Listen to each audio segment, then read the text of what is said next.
Hey guys, welcome to Wild Man Creations. If this is your first time joining me, I'm Jay, and today we're going to be doing some sauerkraut, homemade sauerkraut. And this is based off of the leftovers that I had from the coleslaw the other day. So typically what we do is you want to do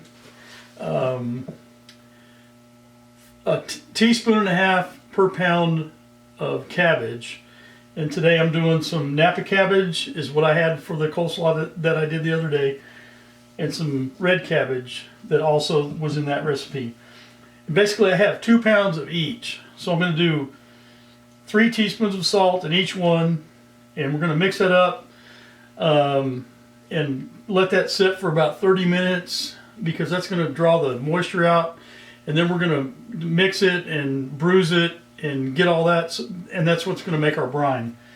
So without further ado, we're going to do that with each one.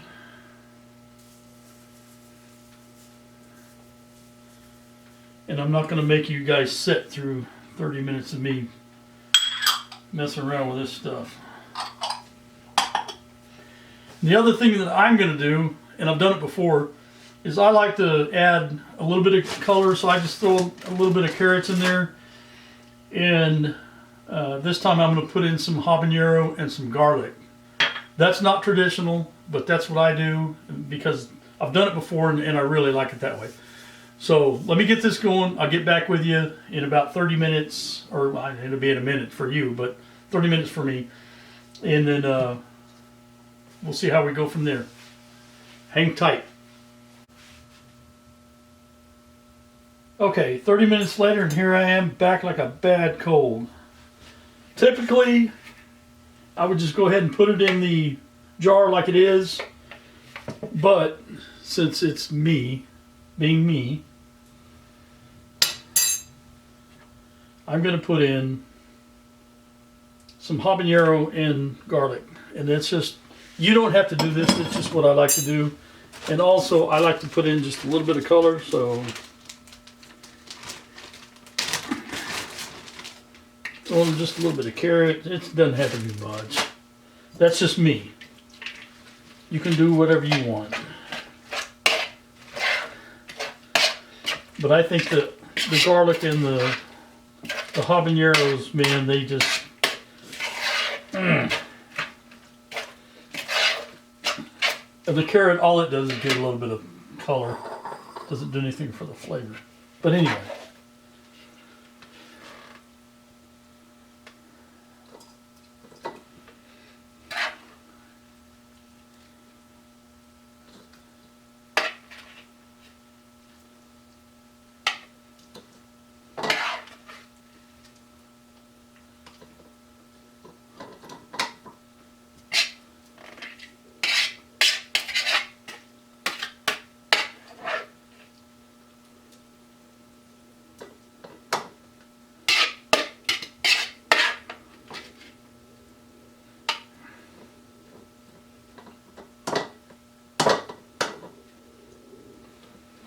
See where we're at here.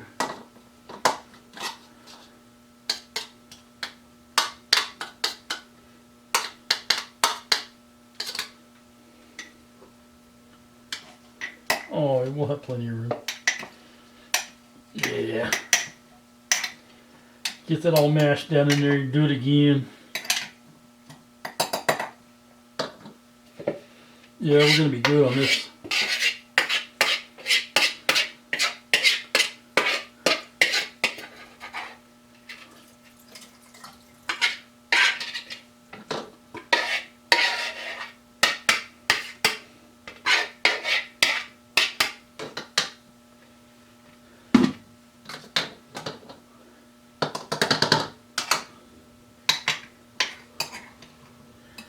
I don't know if y'all can see the brine.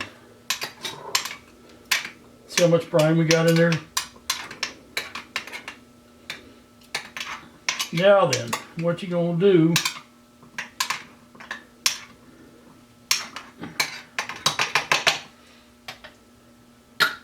I have some glass weights, and this is what I do, and that will keep the cabbage down in there.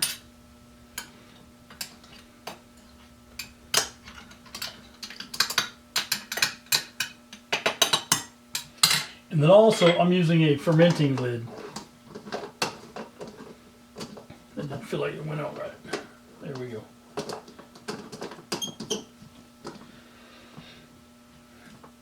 The fermenting lid allows the gases to come out and no O2 to go in. That way you don't get any mold.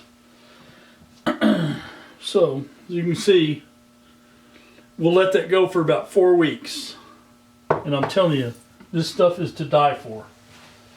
The other thing is, after it starts fermenting, if you have one of these fermenting lids,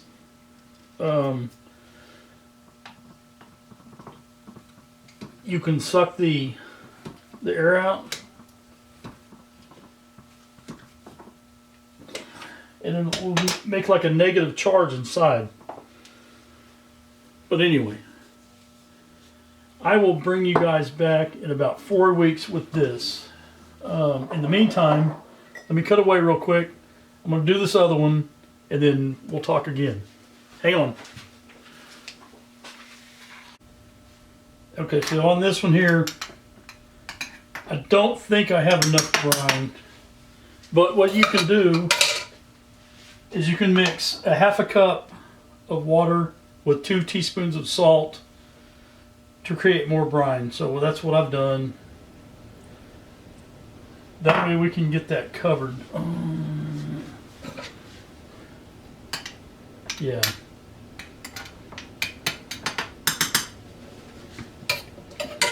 Again, I've got a glass weight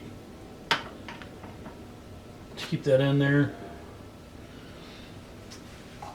And I tried to do this, well, I didn't try, I did it the traditional way initially with regular cabbage, and I did it with salt, and I put a weight in there, and I think I used a smaller, I want to say I used it like a half pint jar, I think, to weight it down, and then put cheesecloth over the top. Of course, you want to leave, if you do it that way, you want to, well, either way, you want to leave it in a cool, dry place. But I watched it every day, and then all of a sudden one day I got mold on it. Like, oh my God, what do I do? Well, you research, you go in there and scrape it off. Not a big deal. But with these, you're not going to get that mold. So if you're going to do this, if you're going to attempt it, and you don't have to do just cabbage, you can ferment a bunch of stuff. I mean, I've done, when you get the fermenting lids, they have a recipe booklet that comes with it. Man, I did a bunch of stuff, and it was all really good. I've kind of gotten away from it because I don't have the time to do it. I miss it. But anyway, I didn't want to waste the cabbage that we used the other day for the coleslaw. So we're going to make some sauerkraut, and we'll get back with you in about, I don't know, 5 or 6 weeks. You can probably eat it in about 4 weeks, would be okay. I think 6 weeks is when it's at its peak. And then after that, you can put it in the refrigerator, and it's probably good for a couple of months after that. So anyway, there's our the beginning of our sauerkraut. Again, I really appreciate you guys watching me. If you would, hit that subscribe button, hit that like button. It doesn't cost you anything. I have fun doing this stuff, and I'd really love it if you guys try some of this stuff and give me your feedback. I appreciate y'all. Thank you. Have a good evening.